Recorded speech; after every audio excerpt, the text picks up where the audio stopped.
Hi అండి, నేను మీ catchy charts. మీరు తమ్ముళ్ళలో చూసే ఉంటారు.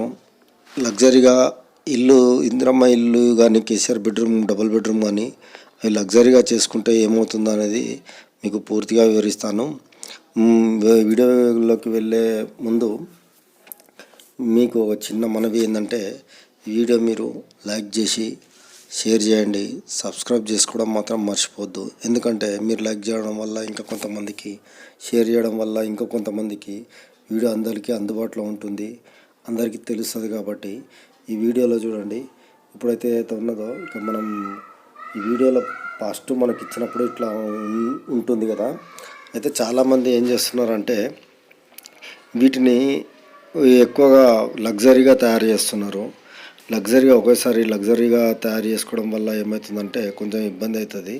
ఏంటంటే వాళ్ళు ఎవరైతే చెకింగ్ చేయడానికి వస్తుంటారో వాళ్ళు ఏం చేస్తారు అంటే, అసలు ఈ ఇల్లు ఇవ్వడానికి ముఖ్య కారణం ఏంటంటే, చాలా నిరుపేద కుటుంబాలకు అయితే ఇవ్వడం జరుగుతుంది. అట్లాగనే అందరికీ నిరుపేదలకు ఈ డబుల్ బెడ్రూమ్ ఇల్లులు ఇవ్వడం జరిగింది. కానీ మనము మన ఇల్లు బాగుండాలని చెప్పేసి మనము కొంచెం లగ్జరీగా చేసుకోవడం అయితే ప్రతి ఒక్కరికి ఉంటుంది. అయితే ఇక్కడ వచ్చిన సమస్య ఏంటంటే, అట్లా చేసుకోవడం వల్ల ఏమవుతుందంటే వాళ్ళు మళ్ళీ అసలు వీళ్ళు ఉంటున్నారా లేదా అని ఒకసారి చెకింగ్కి వచ్చినప్పుడు మనం చేసిన ఏదైతే ఉన్నదో ఆ లగ్జరీ టైప్ ఏదైతే ఉన్నదో అదంతా వాళ్ళు గమనించి, ఓహో వీళ్ళకు ఏం తక్కువ ఉన్నది, వీళ్ళు బాగా లగ్జరీగా తయారు చేసారు కాబట్టి వీళ్ళు ఇంత మంచిగా చేసుకున్నాక వీళ్ళు పేదలు ఎందుకు అవుతారు, వీళ్ళు నిరుపేదలు ఎందుకు అవుతారు అని చెప్పేసి వచ్చిన ఇండ్లను ఏవైతే ఉన్నాయో అవి క్యాన్సిల్ చేయడము అట్లా చేయడం జరుగుతున్నది.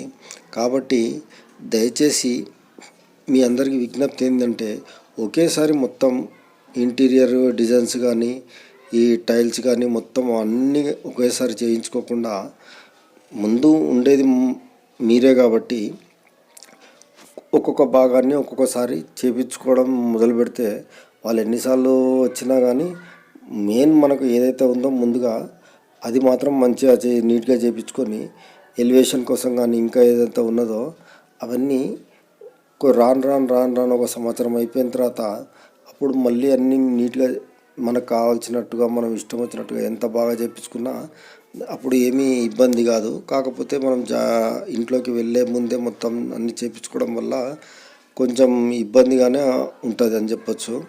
ఎందుకంటే వాళ్ళు చెక్ చేస్తుంటారు కాబట్టి, ఒకటికి 10 సార్లు వచ్చి చెక్ చేస్తుంటారు.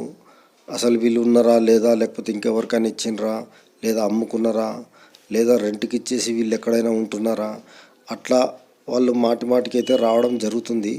కాబట్టి వచ్చినప్పుడు ఇవన్నీ మనం ఏదైతే లగ్జరీగా చేసినామో అవన్నీ వాళ్ళు చూసినప్పుడు వాళ్ళకు కూడా ఒక కొత్త ఆలోచన వస్తుంది. ఏంటంటే వీళ్ళు ఇంత లగ్జరీగా చేసిండ్రు, వీళ్ళు నిరుపేదలు ఎట్లయితారు, వీళ్ళు పేదరికం కాదు కదా అని చెప్పేసి క్యాన్సిల్ చేసే అవకాశం అయితే చాలా మటుకు ఉంటుంది.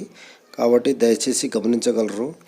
మీరు ఏదైనా లగ్జరీగా ఇంటీరియర్ చేయించుకోవాలనుకుంటే తొందరపడకుండా కొద్దిగా చేయించుకోండి. ఈ వీడియో నచ్చితే లైక్ చేయండి, షేర్ చేయండి. Please subscribe. For more updates, for interesting updates, Please do subscribe.